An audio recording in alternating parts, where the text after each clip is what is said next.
দেখেন, এটা হচ্ছে আজকের নিউজ। বিশেষ করে যারা বাংলাদেশ থেকে মালয়েশিয়াতে আসতে চাচ্ছেন ট্যুরিস্টের মাধ্যমে, আপনাদের কাছে বলতেছি, এই যে নিউজটা একটু দেখুন। এটা হচ্ছে আজকের নিউজ। আবারও বিমানবন্দর কর্তৃপক্ষ অর্থাৎ মালয়েশিয়ান বিমানবন্দর কর্তৃপক্ষ 105 জনকে ফেরত পাঠাইছে, যারা ভুয়া ট্যুরিস্টের মাধ্যমে মালয়েশিয়াতে ঢুকতে চাইছে। এরা এখানে ট্যুরিস্টের মাধ্যমে ঢুকে পরবর্তীতে যদি গভর্নমেন্ট সুযোগ দেয় ভিসা লাগাবে, এই ধরনের চিন্তাভাবনা করে তারা বাংলাদেশ থেকে মালয়েশিয়াতে আসছে। কিন্তু বিমানবন্দর কর্তৃপক্ষ কী করতেছে, একের পর এক এদেরকে ধরতেছে, আবার দেশে পাঠাইতেছে।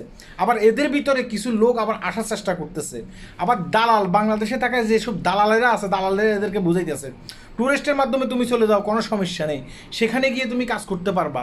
হ্যাঁ, তারপরে গভর্নমেন্ট সুযোগ দিলে ভিসা করতে পারবা। বা এটা কি ইউরোপ? আপনি ওই যে লিবিয়ার সাগরপথ দিয়ে আপনি মানে ইতালি চলে গেছেন, সেখানে যাওয়ার পরে পুলিশের হাতে ধরা পড়ছেন, পুলিশ আর আপনাকে বাংলাদেশে ফাটায় নেয়, সেখানে রেখে দিছে। একটা সময় আপনাকে সেখানে নাগরিকতা দিছে। ওটা কি মানে ইতালি? এটা হচ্ছে মালয়েশিয়া, বুঝতে পারছেন? বিমানবন্দরে ধরা পড়বেন, ওখান থেকে ফাটাইবো। আর ওখানে যদি ধরা না পড়েন, ভিতর আসবেন, আপনি যখন মালয়েশিয়াতে ঢুকবেন, একটা সময় আপনি মানে ধরা পড়বেন, যেহেতু আপনার নতুন। একটা সময় আপনি ধরা পড়বেন। এখানে যারা পুরনো লোক আছে তারা কিন্তু কাজ পাইতেছে না, তারা দৌড়াদৌড়ি করতেছে, রাতে ঠিকমতো বাসায় ঘুমাইতে পারতেছে না। এই যে অ্যাম্বুলেন্সে যখন একটা হর্ন দেয় হুঁ হুঁ হুঁ হুঁ কইরা, এরা মনে করে যে ইমিগ্রেশন আইতেছে। আর আপনারা কি করতেছেন, 3 থেকে 4 লাখ টাকা খরচ করে আপনারা মালয়েশিয়াতে ঢুকতেছেন ট্যুরিস্টের মাধ্যমে। কেন ভাই? দালালদের পকেট ভর্তি করতেছেন। আমি এই ধরনের অনেক ভিডিও দিয়ে থাকি, আমার ভিডিওগুলো কি আপনাদের কান পর্যন্ত গিয়ে পৌঁছায় না? দেখি তো অনেকে দেখে, কিন্তু দেখার পরে কী হবে, কিছুক্ষণ পর আবার দালালেরা বুঝাইলে ওরা উল্টা বুঝে যায়।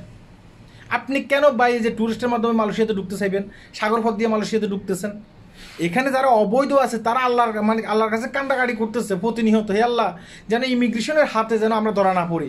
কারণ মালয়েশিয়ার জেল হচ্ছে যে মানে ইয়ের মধ্যে, এটা কি বলে, এশিয়ার ভিতরে সর্বোচ্চ জেল, এত কষ্টের জেল। আর আপনারা কী করতেছেন, আপনারা ওই ইয়ার মনে করতেছেন, এটা কি বলে, ইতালি মনে করতেছেন, জার্মানি মনে করতেছেন, হ্যাঁ ইউরোপ মনে করতেছেন। ঢুকতে পারলেই যে মনে হয় যে আমরা ন্যাশনালিটি পাইয়া যাবো, ঢুকতে পারলেই মনে হয় যে আমরা বৈধতা পাইয়া যাবো। না ভাই, এত সহজ না। কথাগুলো একটু মন দিয়ে শুনবেন। এটা মমতাজের গান চালাইতেছি না, এখানে বাস্তব কথা বলতেছি। এই যে লোকগুলো 105 জনকে যে ফেরত পাঠাইছে, এই 105 জনে কমপক্ষে এক একজনের 2 লাখ 2.5 লাখ টাকা করে দিয়ে আসছে। 2 লক্ষ 2.5 লক্ষ টাকা করে তারা এখানে মালয়েশিয়াতে দিয়ে আসছে।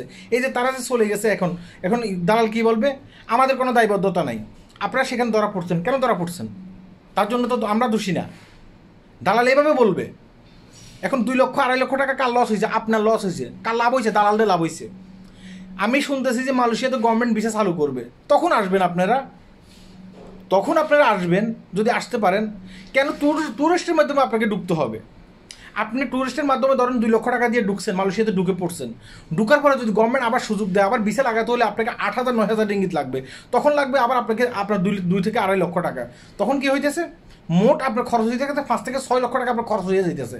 তাহলে 5 থেকে 6 লক্ষ টাকা খরচ করে এখানে বৈধ হবার কী দরকার? আর যদি বৈধ হইতে না পারেন, এখানে ঢুকার সাথে সাথে আপনি গ্রেপ্তার হয়ে যান মালয়েশিয়ান পুলিশের হাতে। হ্যাঁ, যদি তখন আপনার কী অবস্থা হবে? এই যে দেনা ফেনা করে আসছেন, তারপরে সুদের উপরে টাকা নিয়ে আসছেন, বাড়ি বন্ধক নিয়ে আসছেন, হ্যাঁ অনেকে যৌতুক নিয়ে সে টাকা নিয়ে আসছেন। ভাই মায়া লাগে না? টাকার প্রতি কি মায়া নাই? এখানে কি মানে যারা আসে সবাই কি কুটিপতি হয়ে যায়? এসব ধারণা মাথা থেকে বাদ দিতে হবে। দালালদের কথা শুনতে হবে না। দালালদের কথা শুনলে পুরোপুরি মরবেন। যখন গভর্নমেন্ট ভিসা চালু করবে তখন আসবেন। কথা কি বুঝতে পেরেছেন? ভালো থাকবেন। হ্যাঁ, আল্লাহ হাফেজ।